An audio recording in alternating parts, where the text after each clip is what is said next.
সুপ্রিয় শিক্ষার্থী বন্ধুরা, অনলাইন ভিত্তিক ক্লাস কার্যক্রমে তোমাদের সবাইকে স্বাগত।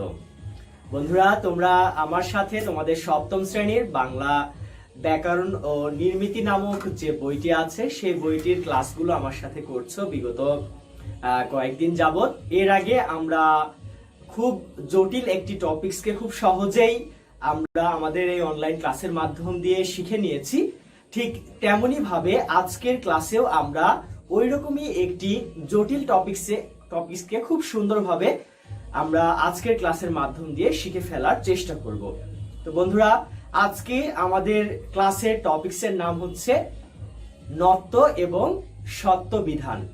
মূলত নত্ব এবং সত্য বিধান নিয়ে আলোচনা করতে গেলে আমাদের বাংলা ব্যাকরণ বইয়ের সব থেকে গুরুত্বপূর্ণ যে বিষয়টার দিকে আমাদেরকে লক্ষ্য দিতে হবে সে বিষয়টা হলো যে আমাদের নত্ব এবং সত্য বিধানের রীতিটা কোন ক্ষেত্রে আমাদেরকে প্রযোজ্য বলে পরিগণিত হতে পারে সেই দিকটা আমাদেরকে দেখে নিতে হবে।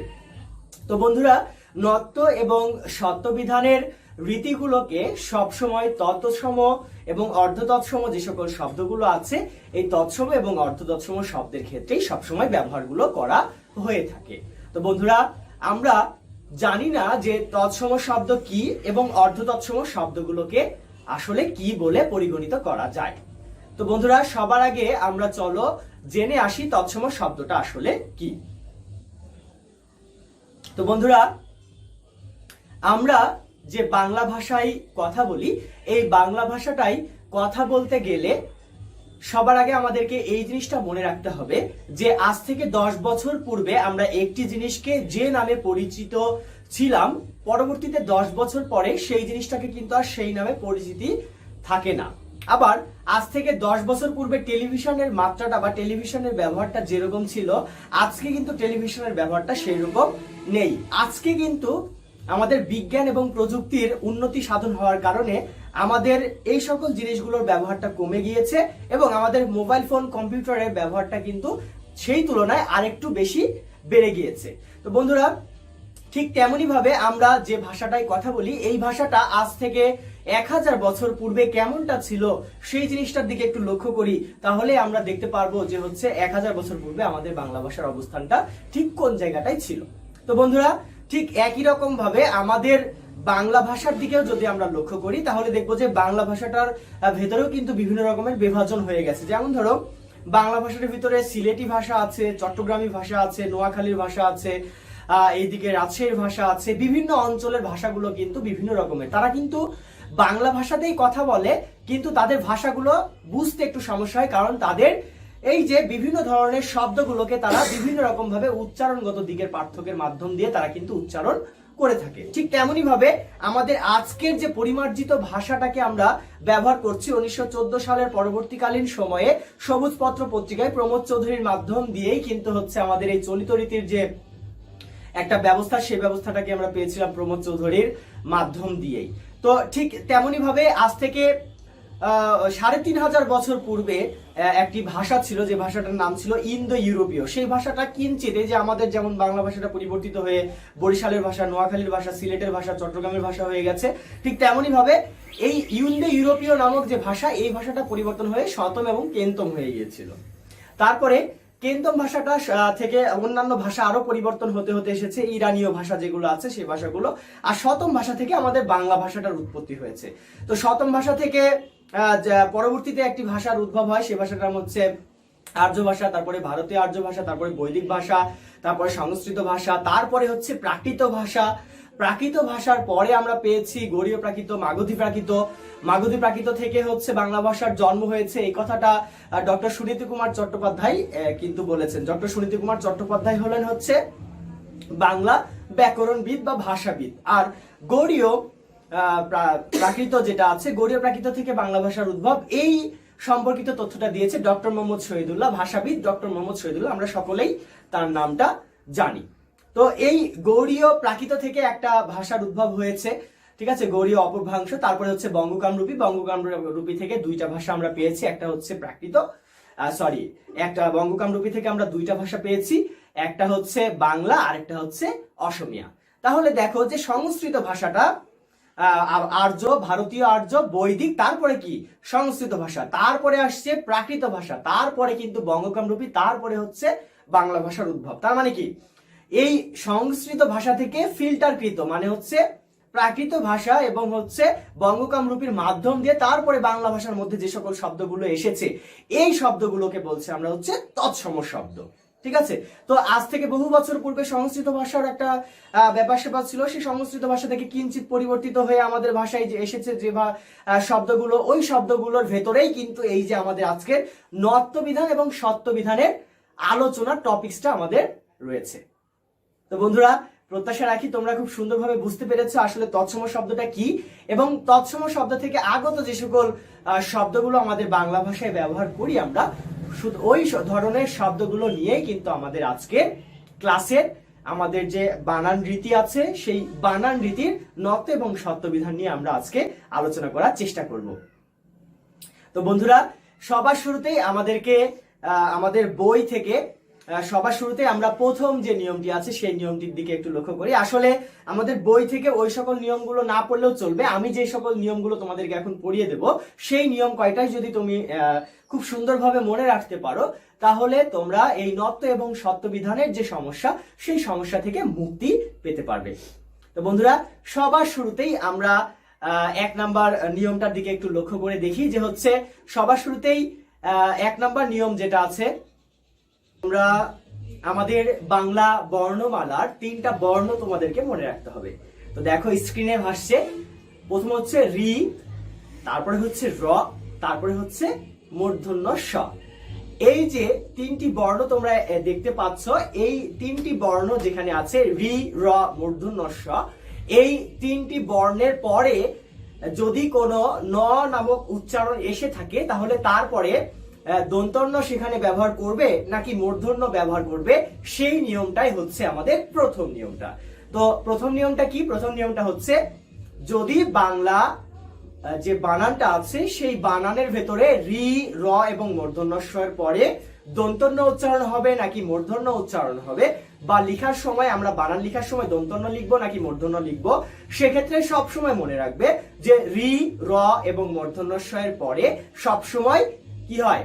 মূর্ধন্য ব্যবহৃত হয়। যেমন ঋণ, তারপর হচ্ছে বর্ণ, তারপরে হচ্ছে স্বর্ণ, এই সকল শব্দের দিকে একটু লক্ষ্য করে দেখো। এই সকল শব্দগুলোর সকল ক্ষেত্রে কি হবে? দেখো রি, র এবং মূর্ধন্য ষ এর পরে সবসময় কি হয়? মূর্ধন্য ব্যবহৃত হয়। যেমন ধরো ভীষণ, এই ধরনের শব্দগুলোর পরে সবসময় কি হয়? মূর্ধন্য ন ব্যবহৃত হয়ে থাকে। এইটা ছিল বন্ধুরা আমাদের 1 নম্বর নিয়ম।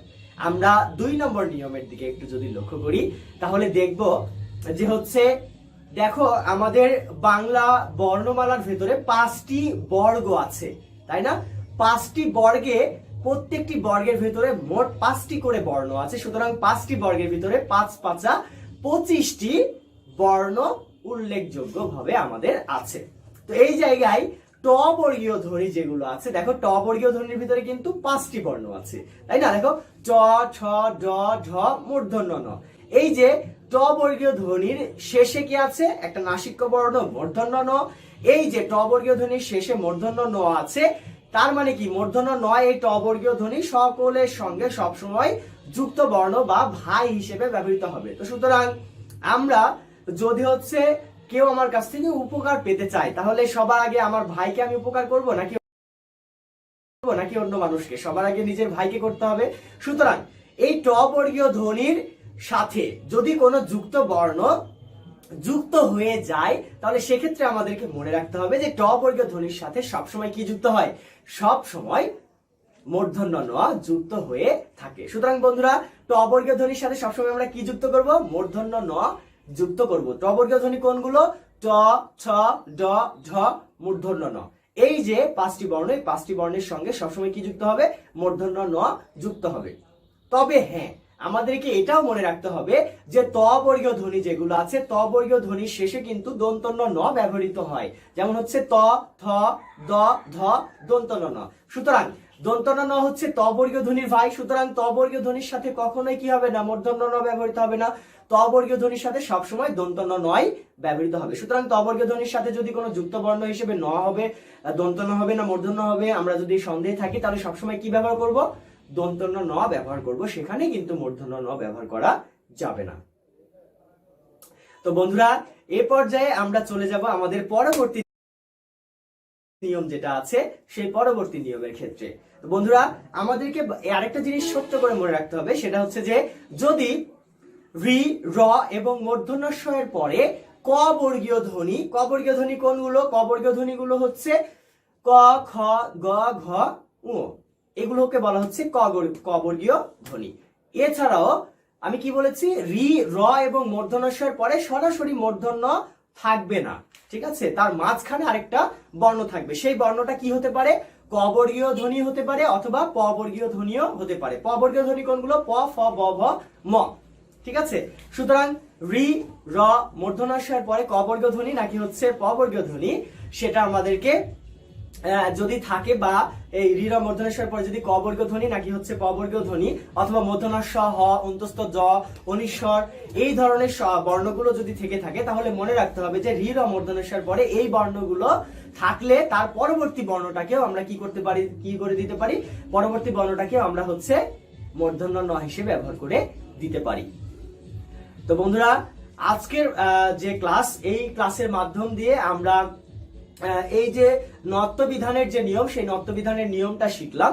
এই নত্যবিধানের এই কয়টা নিয়মের ভেতর দিয়ে আরেকটা ব্যতিক্রম নিয়ম আছে, সে ব্যতিক্রম নিয়মটা শিখবো, শিখে আমাদের ক্লাসটি আমরা আজকের মতো শেষ করে দেব।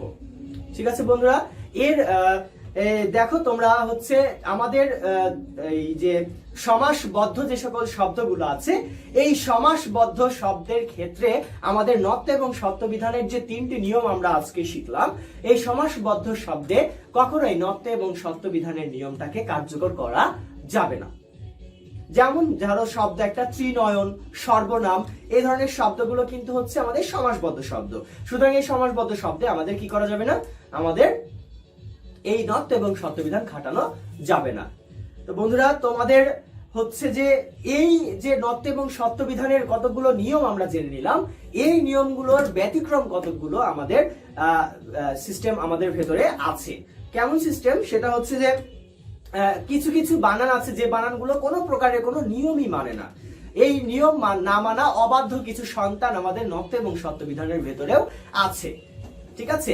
সেই নিয়ম না মানা কিছু ব্যতিক্রম বানানের ভেতরে আমি তোমাদের স্ক্রিনে একটা ছোট্ট করে একটা কবিতার লাইন দিয়ে দেবো, সেই কবিতার লাইনটা তোমরা সুন্দর করে মনে রেখে দিবে, ঠিক আছে। কবিতার লাইনটা স্ক্রিনে ভাষা অবস্থায় তোমরা একটু দেখে নিবে। সেটা হচ্ছে যে যেমন ধরো এরকম, চাণক্য মাণিক্যগণ, বাণিজ্য লবণ মন, বেনু বিনা কঙ্কন কণিকা, কল্যাণ শানিত মণি, স্থানুগুণ পণ্য বেনি, আপন লাবণ্য বাণী, নিপুণ ভনিতা পানি, এইরকম টাইপের একটা কবিতার লাইন তোমাদেরকে দিচ্ছি। এইভাবে আমার মতো করে মুখস্থ করে নিবে। দেখবে যে হচ্ছে স্বভাবতই মূর্ধন্য ব্যবহৃত হয় বা কোনো প্রকারে কোনো নিয়ম ছাড়াই মূর্ধন্য ব্যবহৃত হয়।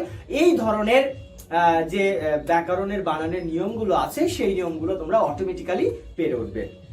তো বন্ধুরা, আমরা পরবর্তী ক্লাসে নত্য এবং সত্য বিধানের যে নিয়মগুলো আছে, সেই নিয়মগুলো পরবর্তী ক্লাসে আলোচনা করার চেষ্টা করব।